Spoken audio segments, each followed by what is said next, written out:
Welcome to बोथ Thakur IAS academy. My name is Rohit Kumar. आज 5 मार्च 2023 है और आज की सबसे प्रमुख जो करंट अफेयर जो खास करके असम पब्लिक सर्विस कमीशन में आपको मदद करने वाली है, इस पर हम चर्चा करेंगे।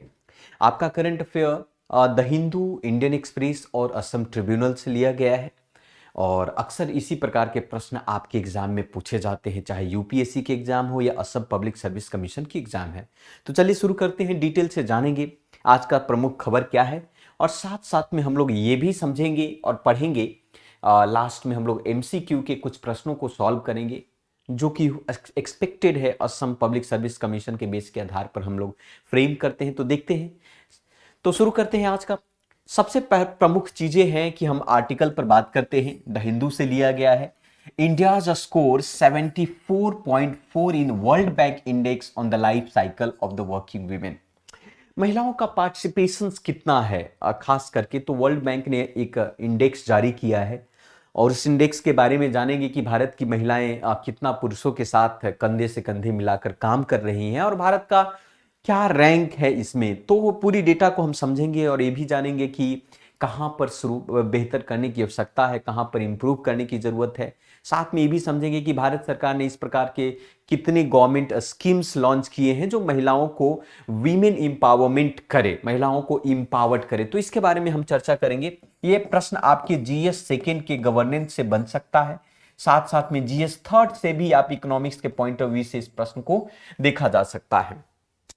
नेक्स्ट है आपका कि हमारे जो होम मिनिस्टर अमित शाह हैं, उन्होंने सबसे पहली बार कर्नाटका में एक सेफ सिटी प्रोजेक्ट को लॉन्च किया है। सेफ सिटी प्रोजेक्ट जो है जिसमें महिला और पुरुषों के लिए, खास करके महिलाओं को की सुरक्षा को मद्देनजर रखते हुए इसे फ्रेम किया गया है, इसे लॉन्च किया गया। तो इसके बारे में भी हम बातें करने वाले हैं। तीसरा है कि हमारे जो फॉर्मर सीजेआई रह चुके हैं एएम अहमदी, वो उनका देहांत हो गया है, निधन हो गया है। तो उनके बारे में भी जानेंगे। कभी कभी सीजेआई, भूतपूर्व सीजेआई या फिर देहांत जैसे पर्सनालिटी जो बड़े होते हैं, उनसे असम पब्लिक सर्विस कमीशन प्रश्न पूछ देती है। And the most important thing related to GS third environment से रिलेटेड है आपका सुल्तानपुर नेशनल पार्क। आपका सुल्तानपुर नेशनल पार्क से संबंधित हम चीजों पर बात करेंगे और लास्ट में एमसीक्यू मॉडल क्वेश्चंस पेपर होगा जो असम पब्लिक सर्विस कमीशन के बेस के आधार पर होगा। तो चर्चा करते हैं, तो शुरू करते हैं। सबसे पहला पॉइंट तो ये है कि India score 74.4 in the world bank index में उन्होंने किया है। तो इसके बारे में चर्चा करते हैं। द हिंदू का न्यूज है।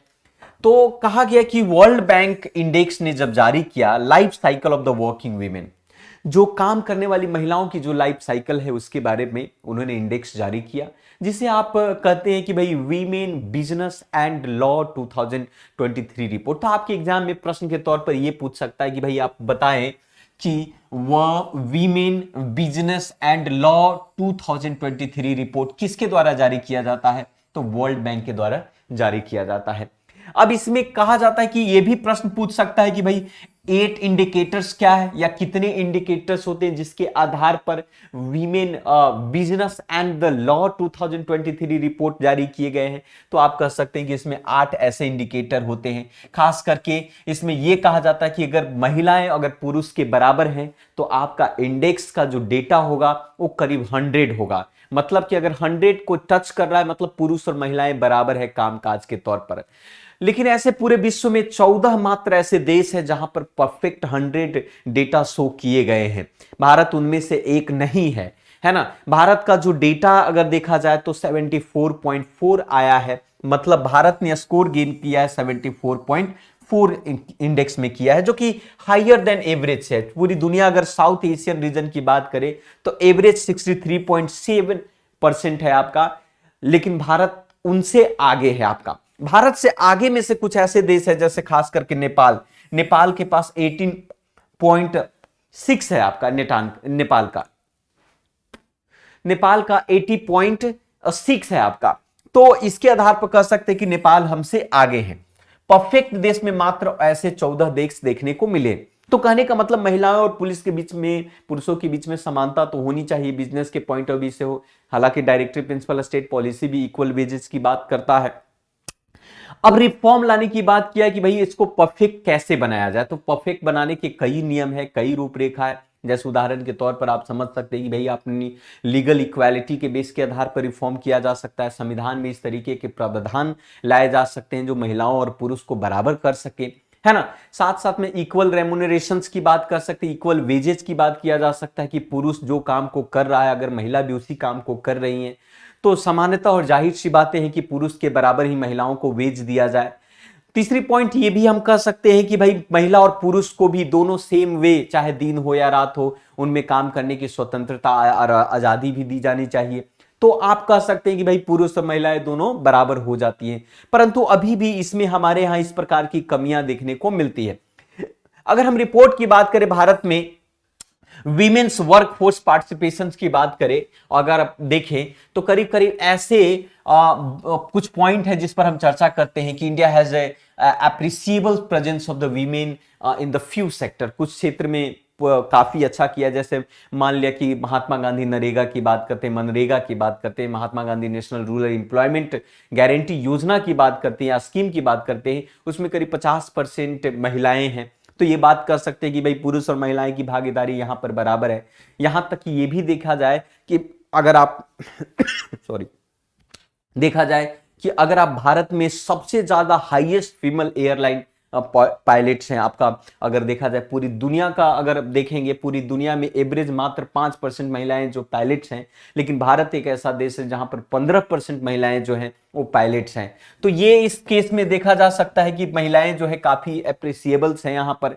लेकिन कुछ ऐसे भी क्षेत्र हैं जहां पर महिलाएं जो को कम स्वतंत्रता दी गई अर्थव्यवस्था में आने के लिए, जैसे भारत की female labour force participation rate की बात किया जाए तो आज भी पूरी दुनिया से भारत में बहुत ही कम है, 20% है। हालांकि सऊदी अरेबिया में भी इस बात को कही गई। वहीं पर इंटरनेशनल लेबर ऑर्गेनाइजेशंस की रिपोर्ट में देखा जाए तो भारत का रैंक पूरे 131 देशों में मात्र 121 रैंक है आपका। तो यहां पर भारत जो है बहुत ही पीछे है अगर इस रिपोर्ट को देखा जाए तो इसके आधार पर कहा जा सकता है। अब सवाल यह है कि इन लेबर फोर्स में महिला की जो लेबर फोर्स है उसमें समस्याएं कहां पर आ रही है। तो सबसे बड़ी समस्या है आपका lack of economic empowerment. Lack of economic empowerment होता है। उसी प्रकार से आप कहता है ग्लास सीलिंग इफेक्ट की बात किया जाए, जहां पर महिलाएं मात्र 5% ऐसे हैं, जिससे भारत में जितनी भी कंपनियां हैं उसमें मात्र 5% सीईओ जो है महिला है, और ज्यादातर जो है सीईओ जैसे पोस्ट पर पुरुषों का ही आधिपत्य है। तो आप इस समय पे कह सकते हैं सेफ्टी की इश्यूज बहुत ज्यादा देखने को मिलता है। महिलाओं को इंफ्रास्ट्रक्चर में इस तरीके के प्रावधान नहीं है ना। तो इस पॉइंट ऑफ व्यू से भी कहा जा सकता है। सोशल नॉर्म्स की अगर बात करें तो सदियों से चली आ रही जो परंपराएं के नाम पर महिलाओं को दबाया जाता है ना, उनको आगे नहीं आने दिया जाता है, तो इसके कारण से भी समस्या है। अनइक्वल पे की बात कर सकते हैं। पुरुष महिलाएं दोनों जो हैं अगर एक ही काम को अगर कर रहे हैं तो पुरुष को ज्यादा पेमेंट मिलता है, महिलाओं को कम में पेमेंट मिलता है ना। बहुत सारे स्टीरियोटाइप्स मेंटलिटी भी आपको सोसाइटी समाज में देखने को मिलता है, जिसके कारण से इस प्रकार की समस्याएं हैं, जिसके कारण से महिलाएं जो पीछे आपका। हालांकि भारत सरकार ने ऐसे बहुत सारे इंपावरमेंट वीमेन प्रोग्राम चलाया है जो कि बहुत ही महत्वपूर्ण है, जैसे कि उदाहरण के तौर पर बेटी बचाओ बेटी पढ़ाओ अभियान की बात करते हैं। अब बेटी बचाओ बेटी पढ़ाओ में अवेयरनेस किया जा रहा है, इंकरेज किया जा रहा है महिलाओं के एजुकेशन को लेकर कि भाई महिला जब शिक्षित होगी, अब शिक्षित होगी तो आप कह सकते बढ़ेगी बेटियां, पढ़ेगी बेटियां तो बढ़ेगा, है ना। तो कहने का तात्पर्य यहां पर उसी प्रकार से भारत सरकार ने किरण नामक स्कीम चलाया था, knowledge involvement in research advantage through the nurturing scheme, जिसमें आपको रिसर्च एंड डेवलपमेंट के डोमेन में भी फाइनेंशियल इंसेंटिव दिया जाता है महिलाओं को। उसी प्रकार से प्रधानमंत्री मातृ बंधन योजना है आपका, है ना, स्पॉन्सर मैटरनिटी बेनिफिट को लेकर आप कह सकते हैं महिलाओं को ministry of women and child development के द्वारा इसको एग्जीक्यूट किया जाता है। उसी प्रकार से sexual and harassment of the women at the work place prevention provisions and the redressals act के आधार पर आप कह सकते हैं कि महिलाओं को सुरक्षा को मद्देनजर रखते हुए, और मैटरनिटी बेनिफिट 2017 है। तो इस तरीके के प्रोग्राम आपके एग्जाम में प्रश्न के तौर पर पूछे जा सकते हैं। इसको बेहतर तरीके से पढ़ने की आवश्यकता और समझने की आवश्यकता है ना। अब नेक्स्ट न्यूज जो है आपका हमारे यूनियन होम मिनिस्ट्री से है। आप सबको पता है कि भाई हमारे भारत देश के गृह मंत्रालय अमित शाह जी के अंदर में है। तो अमित शाह जी जो है हाल फिलहाल कर्नाटका में एक स्टेट सिटी प्रोजेक्ट को लॉन्च किया है। इस सेफ सिटी प्रोजेक्ट जो है प्रश्न के तौर पर ये पूछा जा सकता है कि ये पहला first phase of the safe city project Bengaluru में है।